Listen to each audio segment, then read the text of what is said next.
Let me now turn to Dr. Bob Balaram. And Bob, let me turn this backwards and start with what is your favorite space movie? Okay, yeah, even though it had a very major technical flaw, it's probably The Martian. I think that's an example of problem solving that is very much an engineer's dream. So that was probably my favorite, even though for dramatic reasons, they had a very significant technical flaw, which is that Martian storms would, be that destructive, which they aren't. But other than that small detail, just from a purely technical perspective, it was warmed my heart to see, all the problem-solving approaches and building of systems that got him out of there.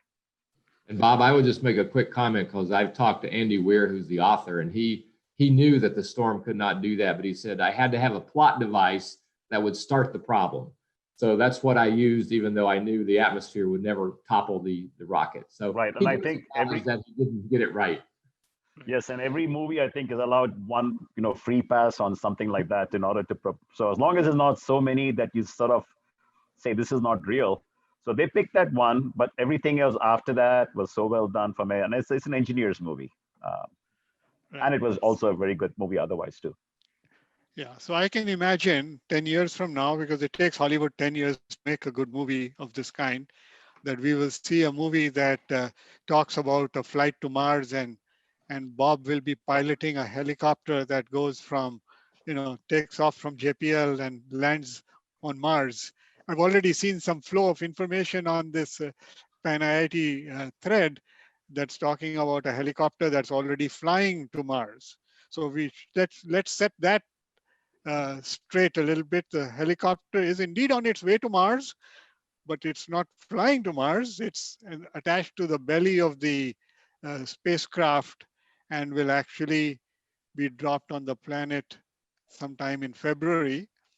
And then we will see Bob's magic start to happen. Is that an Correct, yeah. accurate summation, or did I take too many liberties there, No, Bob? we are a stowaway on the Mars Perseverance mission, which is a very exciting Mars JPL mission to look for,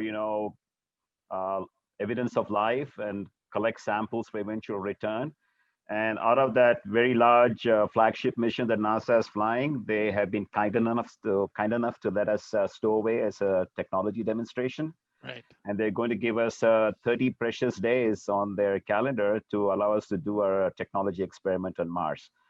You got that right, yes. So it's interesting that we are talking about it in this week because the big space news this week has actually come out of China, where the spacecraft that they landed on the surface of the moon is picked up samples and is flying back to Earth. So let me start with that question first. Do you think there's a possibility sometime in the future, in the relatively predictable future, that we'll be able to bring samples back from Mars to Earth? Oh, yes, very definitely. The Mars Perseverance mission, which is on its way, is the first leg of a sample return journey. So Perseverance will be collecting samples. It will be sealing them in these pristine, biologically clean tubes.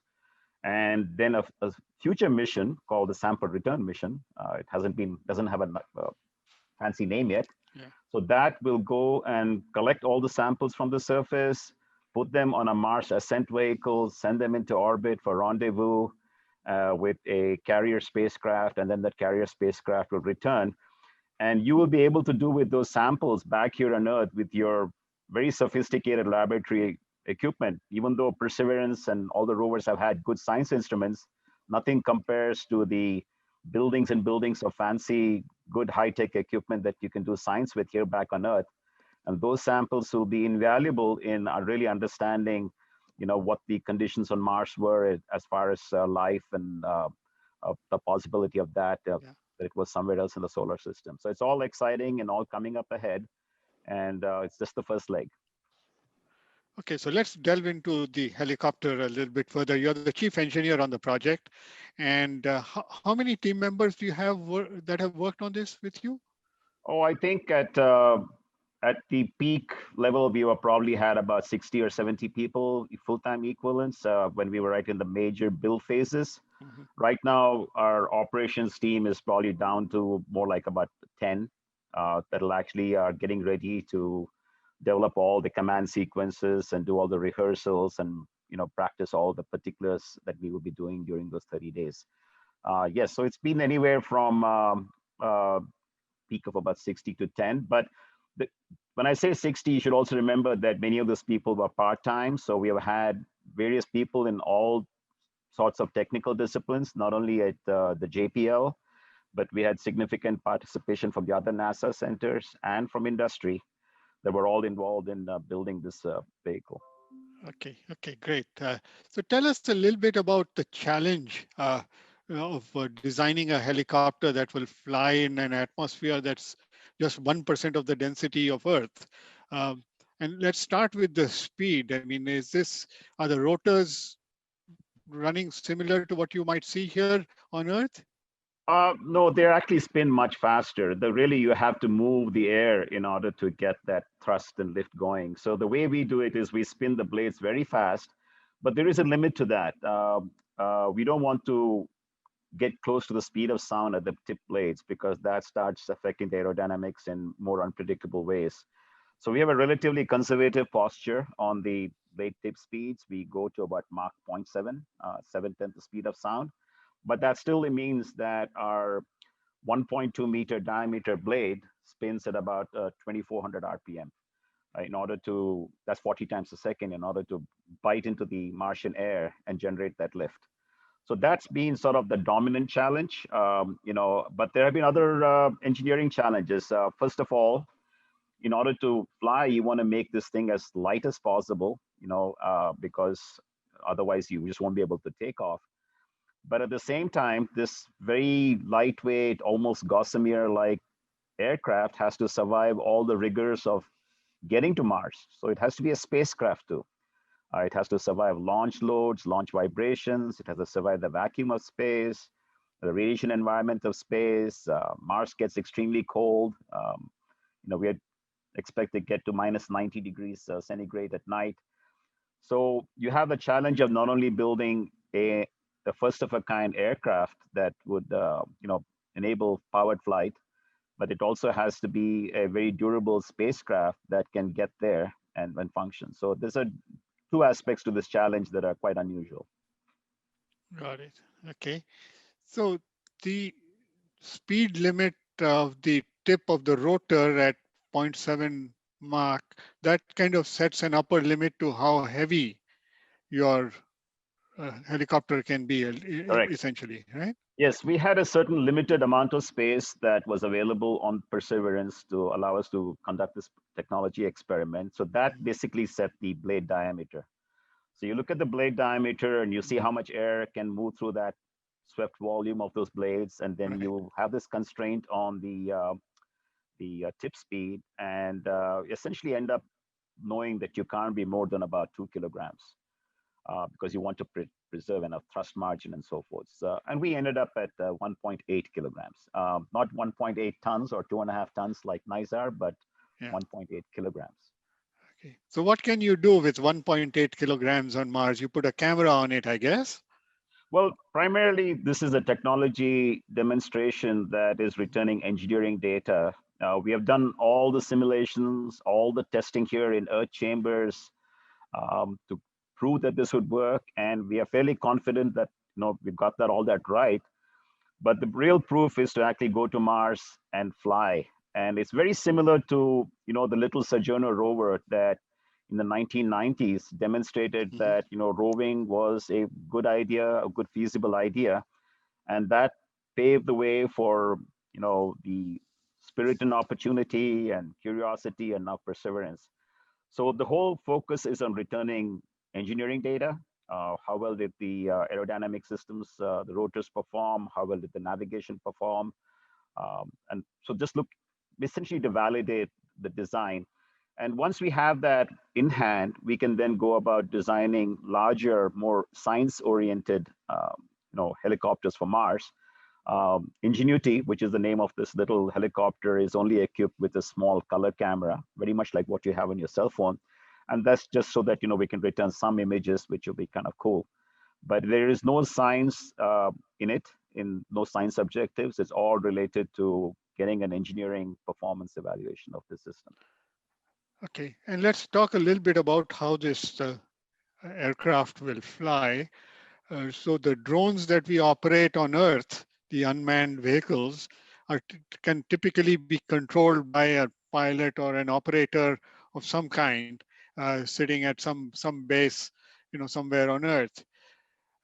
Signal, of course, radio and light signals take quite a bit of time to get to Mars and back.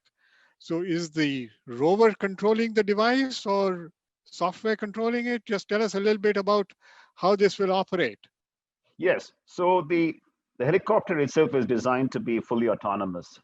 All it's expecting from Earth is a sequence of waypoints in the sky. So basically go from point here to here to here, and then the helicopter will fly through that trajectory specified by those waypoints in the sky. It's basically an XYZ heading type of specification.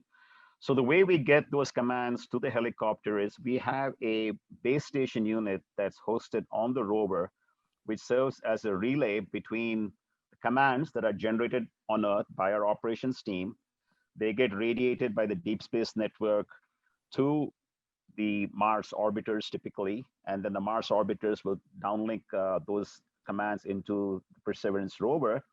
And then the Perseverance rover uses this base station as a relay to get those commands out there and then get the telemetry back, and then the telemetry follows the return path all the way back to Earth.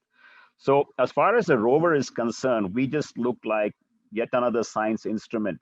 There is a standard instrument interface that we conform to. Commands come in and they mysteriously get radioed, to the helicopter, if you will. The rover itself is completely unaware that it's got a helicopter. It just thinks that there's a instrument on board that's just behaving like any other instrument.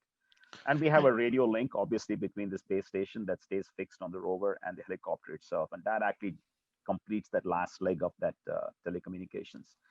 And And not what's only the do we data have, rate? Sorry, go ahead. go ahead. What is the data rate you're able to achieve between Mars and Earth?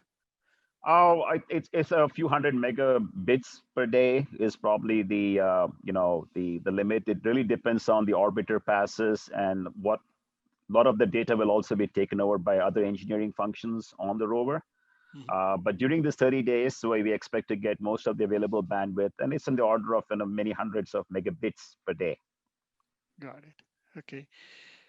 The helicopter will detach itself from the belly of the rover and then make its first flight.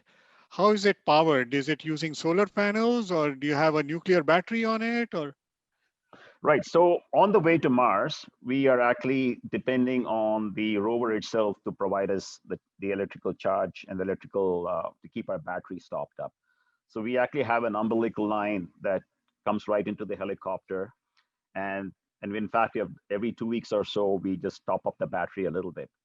But once we are on the Martian surface and detached, that electrical line is no longer available. Communication is to a radio link at that point. But then once the rover departs, it drops us on the ground and it departs, our solar panel gets exposed and we charge up our batteries using our own solar panel. And at night, what happens to the helicopter? Does it land anywhere it feels like, or does it come back to the rover, or what? No, we're very deliberately staying as far from the rover as is safe. So the rover will be about 100 meters away anytime we fly.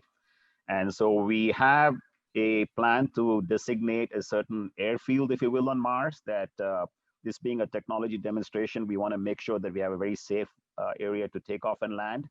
And so there'll be a nicely pre-surveyed airfield and landing pad. And we will do all the flights, test flights from that landing pad airfield area. And when we come back and land during the night, the only thing we are doing is basically running a bunch of electric heaters to keep ourselves warm through the Martian cold. And so we, especially the batteries, we try to keep them, at a comfortable temperature, as well as some of the electronics which are derived from, commercial parts. So that's heater activity at night and a short, up to perhaps 2-3 minute flights at most but usually 90-second flights, you know, during the course of the day. Wonderful. Thank you. Thank you so much. So if there's a young student at one of the IITs today, like you were at IIT Madras many years ago, tell us which hostel you were in, Bob. Ganga Hostel You were in for, the Ganga hostel. Okay, so imagine there's a young kid, you know, in the hostel room that you stayed in Ganga hostel, and he or it would be a he if it's the boys' hostel, but let's generalize it. A he or she, as a student, is thinking about what they want to do. Having been inspired by General James' talk and your talk, uh, is it reasonable for them to aspire to figure out life on a planet on one of the moons of Saturn? Is it conceivable that we'll be sending, probes further out of our solar system? What should they be dreaming about? And perhaps if you can tell us about what you dreamt about as a student, that will kind of ground them. yeah, so let me start with my own inspiration. It was really the Apollo program. I had an uncle, my mother's brother, who was very interested in space, and he'd write to the local US consulate, and they would send these thick stacks, what I now realize are 8.5 by 11, glossies. We do A4 size in India, which had all these wonderful information about, the Gemini program and the Apollo program. And he used to get them, and I used to devour them as a little kid. And so when the moon landing happened, I listened to it on radio. Television hadn't quite penetrated to our neck of the woods there yet in India. And that was inspiring. And I think the really great thing now is that you have these global partnerships where there are a lot of people, whether it's for earth science or space science, there are opportunities now as a, collectively, which we didn't have before. The technology has come such a long way that a lot of the missions that you couldn't even conceive of, for example, the helicopter would not have been possible 20 years ago with the technology back then. So both the technologies, the ecosystem of uh, companies and opportunities is so much vaster now than before that I think any kid in India can definitely follow their dream, whether it be earth science or space science or building things or operating things. I think it's wide open right now compared to what all of us had, 40 years ago. Right. I think all three of us here are about the same age, and I can certainly remember when I was in middle school and high school. My father was a professor, and we used to receive this tremendous amount of information from what was called the U.S. Information Service, USIS. Yes. There was a magazine called the American Reporter and another one called the American Review, and every nuance of Gemini and Apollo and all of those missions was pouring into our mailboxes, our physical mailboxes for the young people on this call. We didn't have email back then. It's unfortunate, in fact, now that the United States doesn't have that kind of devoted effort to promote all of the good things that are happening in this country. And I mean, there are people right here in Southern California, I think, who don't really fully realize all the tremendous innovation happening right here at JPL. In fact, I was looking at the ISRO website to talk about the flip side of it, and I had trouble finding information about NISAR over there. So, in terms of marketing, I think it's something that, perhaps more of a cross-cultural marketing effort is needed. I did want to mention to the audience, though, there are a lot of technical questions that are coming up about both of these projects. And the JPL website is, it has a boatload of information. If you go to, I think, nisar.jpl.gov, you will find, more information than you can possibly absorb. And likewise, if you look at if you Google the term for the Mars helicopter or the Ingenuity, you will find tremendous bits of information. Even the name Ingenuity, Bob, can you tell us how that name came about? Yes, it was. NASA runs a contest typically to the name the rover, and the rover got named by Perseverance by one of the kids who submitted a winning essay. But there was another essay by an Indian American girl called Rupa, and the NASA administrator said, you know what, this name Ingenuity and this essay is just perfect for this helicopter because perseverance to get us through this COVID and launch on time and, get that done, most appropriate. And in some sense, the innovation and the sort of the sheer, ingenuity that it took to build a helicopter. So both very appropriate names, and Ingenuity being selected by an Indian American young lady from high school in Alabama, I believe. That's awesome. That's a great story. And again, a great story for this week when Time Magazine has just selected for the first time ever its Kid of the Year. And the Kid of the Year happens to be a young Indian American girl, Anjali Rao. So I think, Indian Americans are doing more than their fair share in terms of, creativity, technology, and perhaps even a little bit of politics with Vice President-elect Kamala Harris. So these are good times for us, who were born in India and are now working here in the United States and working in these exciting fields. So, Larry, I have, you might have seen on the agenda, there were many questions, many sessions around data and data science and AI. So of course, people want to know how you're getting that 43 terabytes down to earth. And then is it being stored on Amazon Web Services or Microsoft Azure? And how are you processing it? All the tech heads want to know.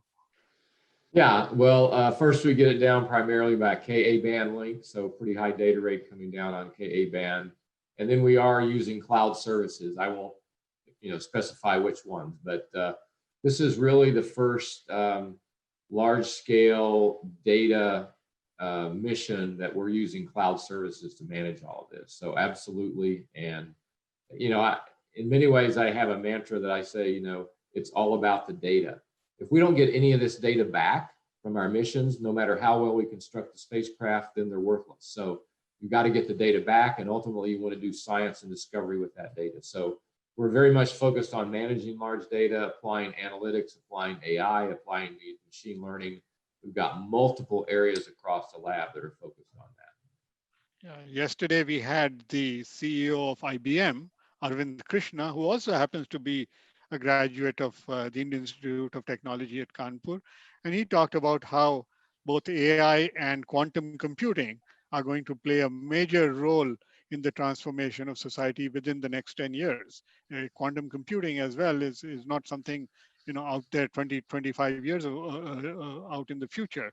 So it'll be exciting to see how the kind of data that you gather through NISAR will end up benefiting humanity through these new tools that are being developed to analyze and assimilate that data. And John, I'll just say on quantum communication as well, which is important in terms of handling this data. We have some really world-leading technology at JPL on super cool nano photon detectors where you can detect single photons and start to do quantum communication with that. We have a partnership with Caltech, partnership with DOE here in the US, and a partnership with AT&T to help develop the quantum communication side of that as well. Wow. So let's talk a little bit about the human challenges of doing this work. And I want to ask both of you about this. Let me start with General James. So, you went through a transformation from a military career to more of a scientific exploratory kind of role. So I'm sure that was an interesting situation when you are dealing with a bunch of PhDs, 6,000 of them, and I should mention to the audience that you're the chief operating officer of all of JPL. So, several thousand unruly PhDs, are under your care and management. And I can imagine, how difficult a job that would be. That the heads of the IITs manage a number of PhDs, but not as large as you do. So for the directors of the IITs, you're actually dealing with something far more complex. But I wanted to drill down about the cross-cultural challenges. You mentioned the time zone difference between the US and India, and obviously that's a challenge. But tell us a little bit more about, the cultural issues or the communication issues that might come up. And you can be frank, you're among friends. Yeah. Well, again, as I said earlier, we all approach problems a little differently, and we certainly on the space side, JPL has a culture of how we think about and approach problems and building spacecraft. And ISRO and IAT have a cultural approach to how they do it. And so those cultures are going to be different, but you kind of ultimately, as engineers, we get together and we figure out, okay, what are the interfaces? How do we connect together? How do we do the verification and validation? It becomes kind of a large systems engineering problem with culture as a part of that. And so you kind of have to take the culture component into account as you put all of this together.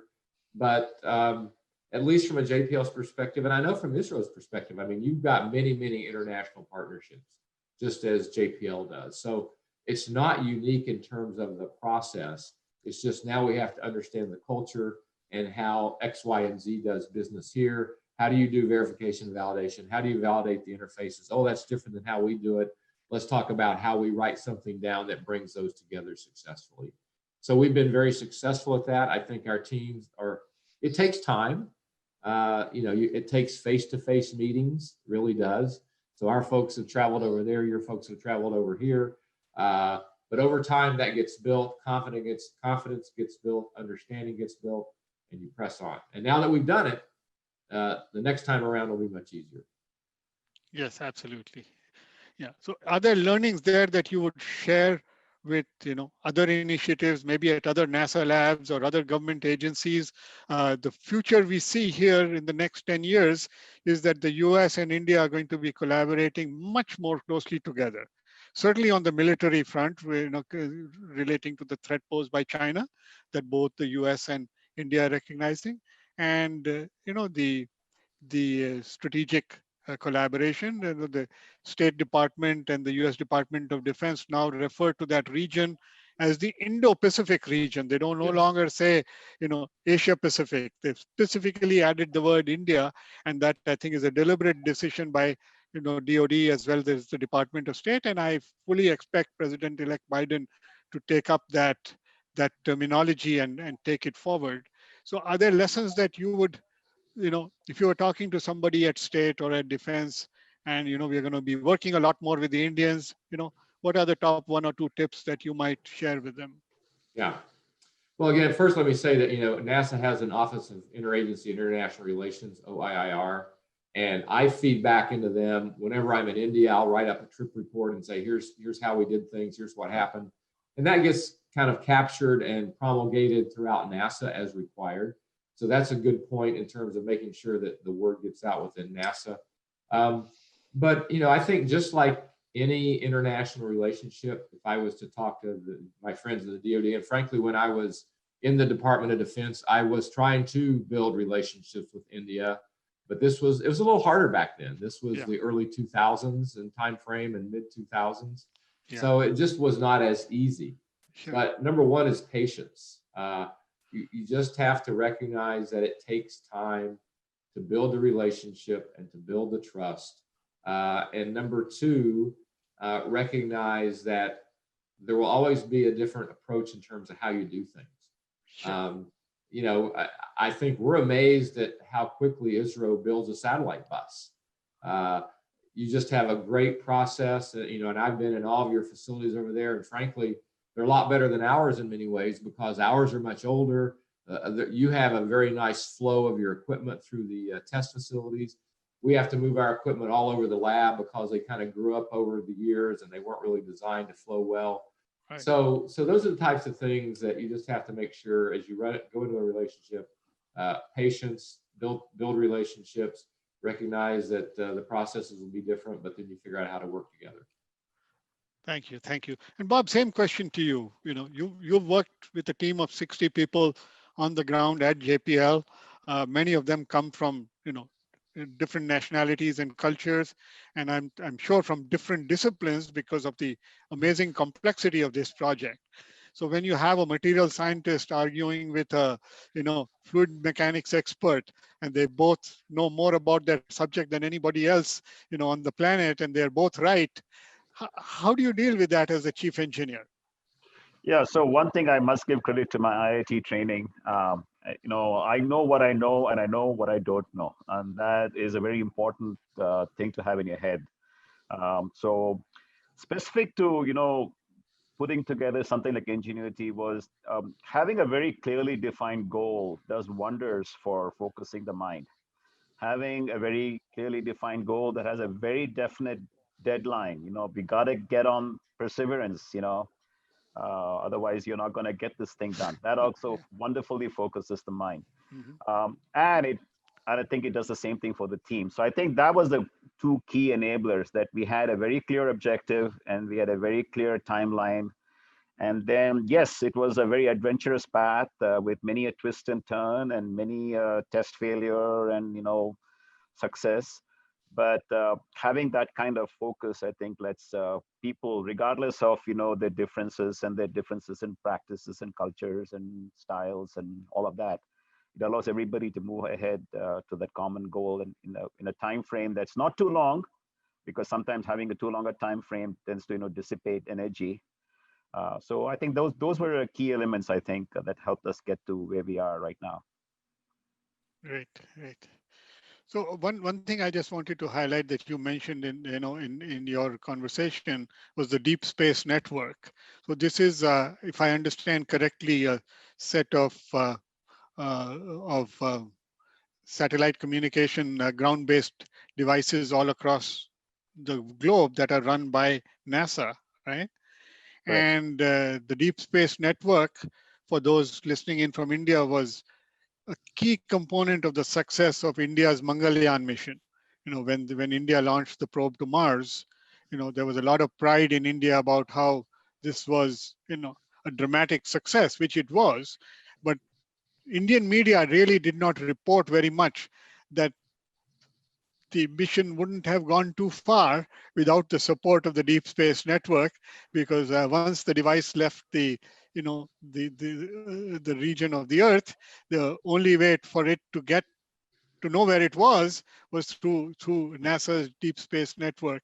Am I paraphrasing that correctly, gentlemen?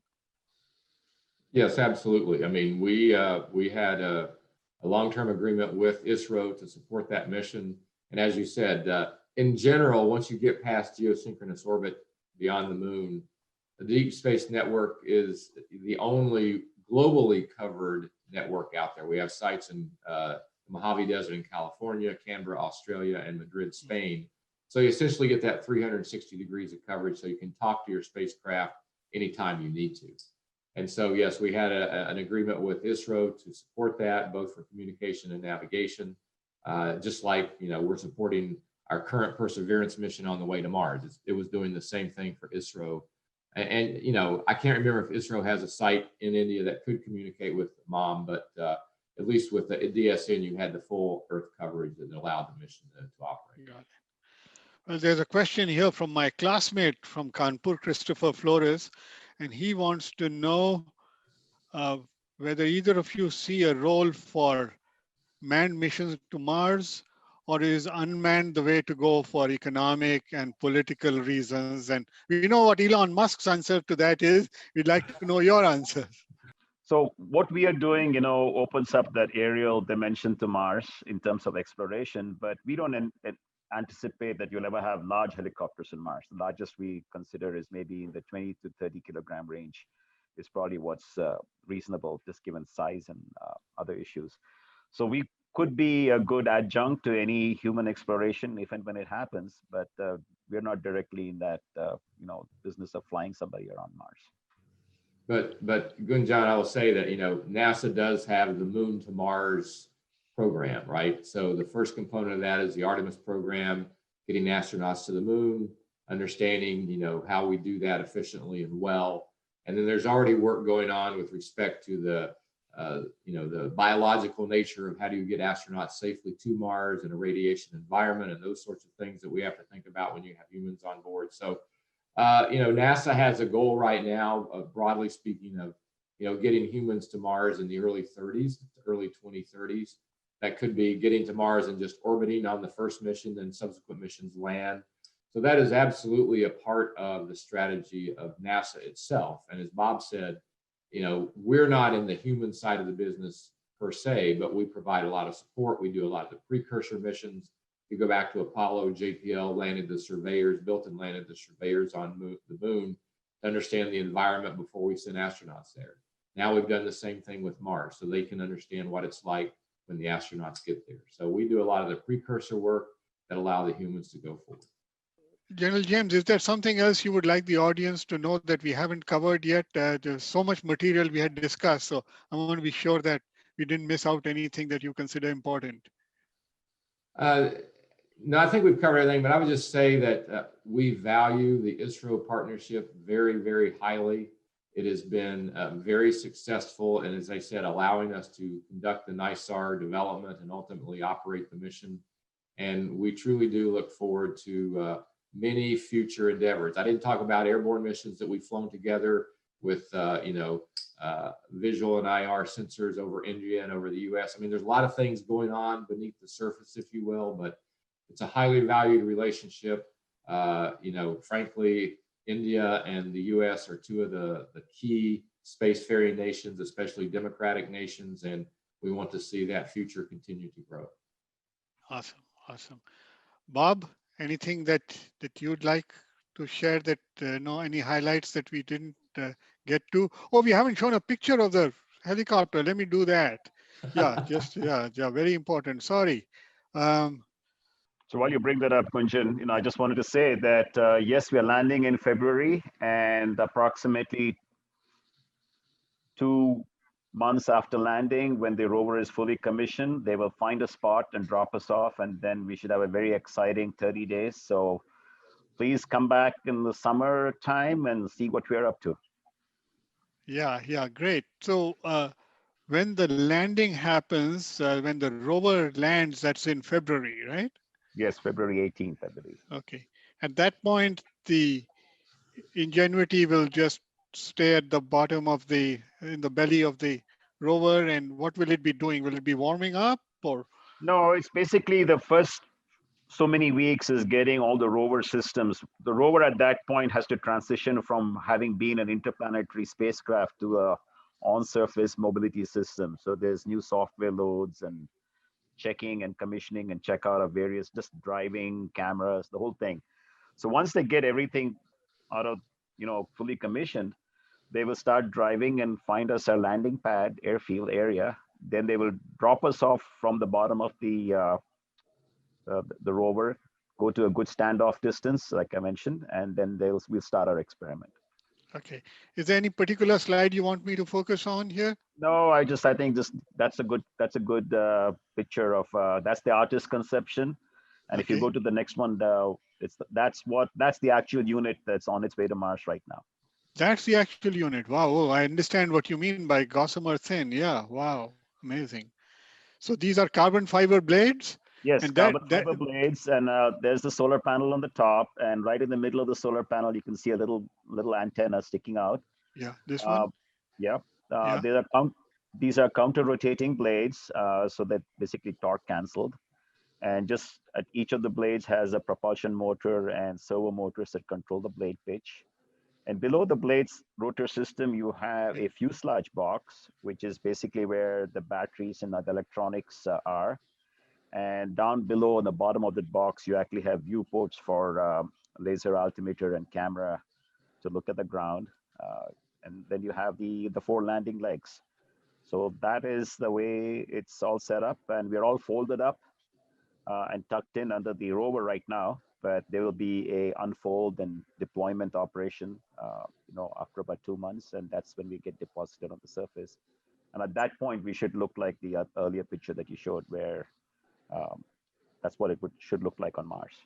And just a few days ago, we actually did some dress rehearsal dry runs with a clone mock-up of the helicopter as well as the ground test bed for the rover. So we actually have been rehearsing the drop sequences just over the last few days. So it's all coming together, both in space and us getting ready to do the mission. So do you have a vacuum chamber here at JPL where you test this? Yeah, so all of this system was tested in vacuum chambers, which basically allowed us to pump down the vacuum, backfill with carbon dioxide to the Mars pressures, and then validate and test all our flight dynamics that we could fly, we could control.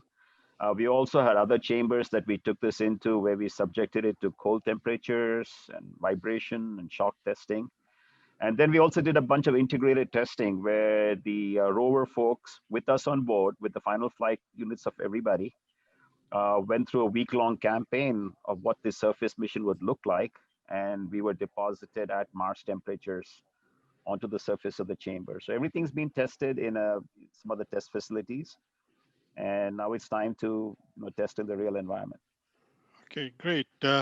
I think we are waiting for our host to come back and round up. Let me try and ask a couple of challenging questions while we wait for them. So in both of your missions have some degree of risk, right? So General James, you're spending $1 billion+ sending this one satellite up. I remember that movie, Contact, where the whole thing blows up on the launch pad, but the Japanese have built a second one that they didn't tell anyone about, and all of a sudden they have a solution. What is your recourse in case something goes wrong? Well, I mean, there's various varieties of what can go wrong. A lot of times something can go wrong that we can fix with software, for example, or new ways of operating. So that's part one. If you have a major failure, I mean, an example for us was our orbiting carbon observatory spacecraft, the first one we built, the upper stage failed and we didn't get to orbit. And so NASA chose to invest in the new satellite, orbiting carbon observatory 2, which is currently operating. So, it just depends. Yeah. Bob, will you have so sleepless nights starting February? Oh, no, my sleepless night started 7 years ago when this project started. No, we are a technology demonstration that fits the phrase, high risk, high reward. So we are recognized to have a risk posture that is not a flagship mission. We are meant to be this groundbreaking, pathfinding sort of animal that, will check it out. And so we have done everything on our end with Earth testing and managing the risks that we have a pretty good chance of, succeeding. Not to say that there couldn't be a glitch. We are pushing the limits of some other technologies. But, JPL's motto is to dare mighty things. And I think in a small way, our helicopter is one element of that. Sending up these wonderful Earth observing systems is another, aspect of that. And so you can't let that hobble your thinking. You have to move ahead and keep do the right engineering to minimize and manage all the risks. Terrific. Well, General James, thank you so much for taking time, with us today. Dr. Bob Balaram, really appreciate you doing this session today. I'm sure the audience has enjoyed this very much, and they have recorded it. So people, it's past midnight in India right now. So some of them who cannot join live will be able to view this, later on. We very much appreciate both of your time today, and I will be watching closely in February to see what happens with the Perseverance mission, and then in 2023, what happens with NISAR. These are both really exciting initiatives and a great way to showcase Southern California as well, where all three of us live. So thank you very much, gentlemen. Thank you, Gunjan. Appreciate the opportunity. Thank you, Gunjan. Yeah. Bye-bye now. Bye.